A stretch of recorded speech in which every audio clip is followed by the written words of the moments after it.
दोस्तों, महाकुंभ जो करोड़ों श्रद्धालुओं के लिए पवित्र स्थान है और यह सनातन परंपरा और हिंदू संस्कृति का संगम है। लेकिन क्या आप जानते हैं, रानी लक्ष्मीबाई के लिए 745 नागा साधुओं ने अपनी जान दी थी। तो चलिए जानते हैं कि आखिर उस दिन क्या हुआ था जो इतिहास के पन्नों में दब के रह गया।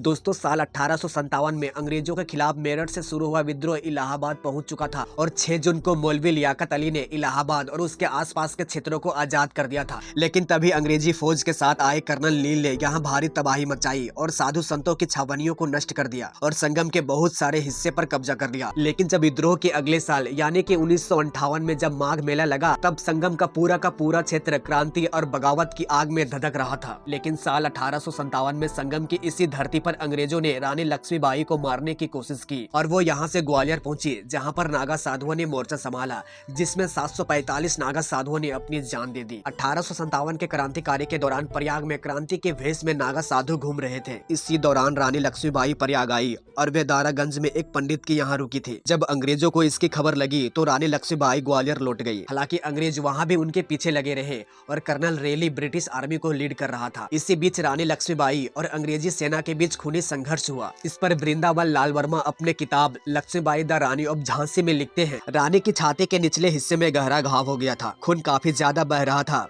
फिर भी रानी लड़ती रही। इसी बीच एक गोली उनकी छाती पर लगी और वो घोड़े की पीठ पर औंधी गिर गई। रानी के वफादार सैनिकों ने उन्हें पास में ही गंगादास की साला में पहुंचाया, जहां करीब 2000 नागा साधु रहते थे। हालांकि रानी को बचाया नहीं जा सका। इधर अंग्रेज उनकी पीछा करते हुए साला भी पहुंच चुके थे। उन्हें लग रहा था कि साधु घायल रानी लक्ष्मीबाई का इलाज कर रहे हैं। गंगादास चाहते थे कि रानी लक्ष्मीबाई का सम्मान के साथ अंतिम संस्कार हो। फिर उन्होंने नागा साधुओं को आदेश दिया, रोको इन अंग्रेजों को। फिर क्या था, नागा साधुओं ने तलवार भाला से अंग्रेजों के ऊपर हमला बोल दिया। उनके पास एक तोप भी थी, जिसे अकबर ने गंगादास के गुरु परमानंद महाप्रभु को दिया था। नागाओं ने इस तोप से कई अंग्रेजों को मार गिराया। अंग्रेज ये देखकर हैरान थे कि माला फेरने वाले साधु आज तलवार, तोप और भाला चला रहे हैं। जिस वक्त रानी लक्ष्मीबाई की मृत्यु हुई, उनका बेटा दामोदर राव भी उनके साथ मौजूद था। गंगादास और उनके साधुओं ने उनकी रक्षा की। जब तक रानी लक्ष्मीबाई की चिता न जल गई, तब तक उनको घेरे में लिए रहे और बड़ी भीषण लड़ाई लड़ती रही। गंगादास साला के महंत सेवक दास बताते हैं कि अंग्रेजों से रानी लक्ष्मीबाई के बेटे को बचाने के लिए उन्हें साधु का भेष दिया गया। अंग्रेजों को पता चल चुका था कि संत गंगादास ने ही रानी का अंतिम संस्कार किया और उनके बेटे को बचाया है, जिस वजह से संत गंगादास कुछ साधुओं के साथ ग्वालियर से काशी आ गए। लेकिन जब वो वापस बड़ी साला लौटे,